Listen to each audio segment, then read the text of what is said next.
लड़के ने 500 डिग्री का हीटर अपने घर के दरवाजे पर लटका दिया, फिर जमीन पर नुकीले खिलौने बिछा दिए और दरवाजे की सीढ़ियों पर बर्फ का पानी डाल दिया। इस तरह 3 परतों वाला जाल तैयार हो गया। इसके बाद उसने पाइप से बेसमेंट की सीढ़ियों पर पानी डाला और घर के अंदर की लकड़ी की सीढ़ियों पर गोंद चिपका दी। फिर उसने उंगली जितनी मोटी कीलें तैयार की। आखिर में एक रस्सी पकड़कर वह पुस्तकालय की ओर दौड़ा, जिसकी एक सिरा खिड़की से और दूसरी पुस्तकालय से बंधी थी। इस तरह पीछे भागने का रास्ता भी तैयार हो गया। लेकिन ये जाल अभी भी काफी नहीं था। उसने एक प्लास्टिक शीट पर मजबूत गोंद लगाई और ढेर सारी रुई खींचकर रसोई के दरवाजे की ओर रख दी। अंत में खिड़की के नीचे नुकीले खिलौनों को भर दिया। इस तरह पूरा घर जाल से ढक गया। उसका ये सब करने का मकसद सिर्फ अप्रैल फूल पर अपने परिवार को चौंकाना नहीं था, बल्कि उन बेवकूफ चोरों से लड़ना था जो घर में चोरी करने आने वाले थे। केविन खाने से पहले की रस्म करने ही वाला था कि अचानक 9 बजे की घड़ी की आवाज ने उसे सतर्क कर दिया। वो तुरंत पिछले दरवाजे की ओर भागा, एक टब उठाया और बोला, this is it, don't get scared now. वाकई में चोर समय पर पहुंचे थे। वो सोच रहे थे कि क्या पिछवाड़े से अंदर घुसा जा सकता है। We know that you are in there and that you are all alone. Kevin ने फेल करने का फैसला किया। उसने गन को कुत्ते के छेद से बाहर निकाला और चोर के कमर के नीचे निशाना साधा। शू साथ में छोटा भाई अभी तक समझ नहीं पाया कि हुआ क्या। उसने बस देखा कि बड़ा भाई अपनी कमर पकड़कर जमीन पर गिर पड़ा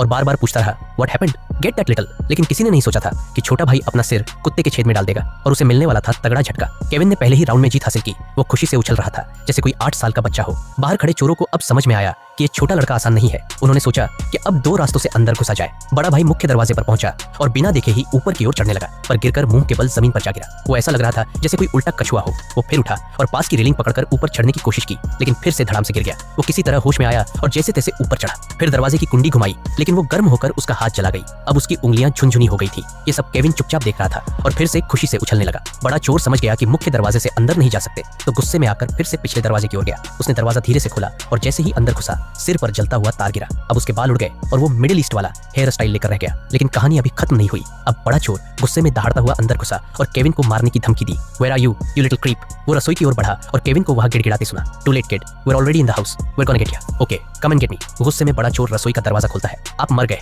बस कुछ ही मिनटों में वो लड़का उसे उल्टा पुल्टा कर चुका था, पर उससे भी ज्यादा बुरा हाल छोटे चोर का हुआ। वो बेसमेंट की सीढ़ियों तक पहुंचा, घबराया हुआ, जोर जोर से सांस ले रहा था। पहला कदम रखते ही फिसला, सिर घूम गया। फिर उसने लोहे की छड़ी से खुद को खड़ा किया और दरवाजा खोलने की कोशिश की, पर वो दरवाजा तो खुला ही था। वो चुपचाप बेसमेंट में घुस गया। वहां अंधेरा था, डरावना लग रहा था। उसे एक बल्ब दिखा। जैसे ही उसने खींचा, उसे नहीं पता था कि उसकी सबसे ज्यादा चोट अब उसके पैरों में लगने वाली है। वो सीढ़ियों पर चढ़ने लगा, जिन पर चिपचिपा गोंद लगा था। हर कदम मुश्किल से भरा हुआ, लेकिन वो नहीं जानता था कि सीढ़ियों पर एक स्टील की कील छुपी थी। वो अब नंगे पांव बाहर आया और देखा कि एक खिड़की खुली हुई है। उसे लगा कि ये बड़ा भाई खोल चुका है, पर नहीं, अंदर मौत का ट्रैप था। वो खिड़की से अंदर घुसा, धीरे से अपना पांव रखा, लेकिन जमीन बहुत गर्म थी। गुस्से में पैर झुलसते हुए अंदर पहुंचा और देखा बड़ा भाई पूरी तरह से जला और पंखों से ढंका हुआ था। तूने जूते क्यों उतारे और तू चिकन क्यों बन गया? तभी केविन फिर से चिढ़ाने लगा, आप लोग हार माने या आप और ज्यादा प्यासे हैं?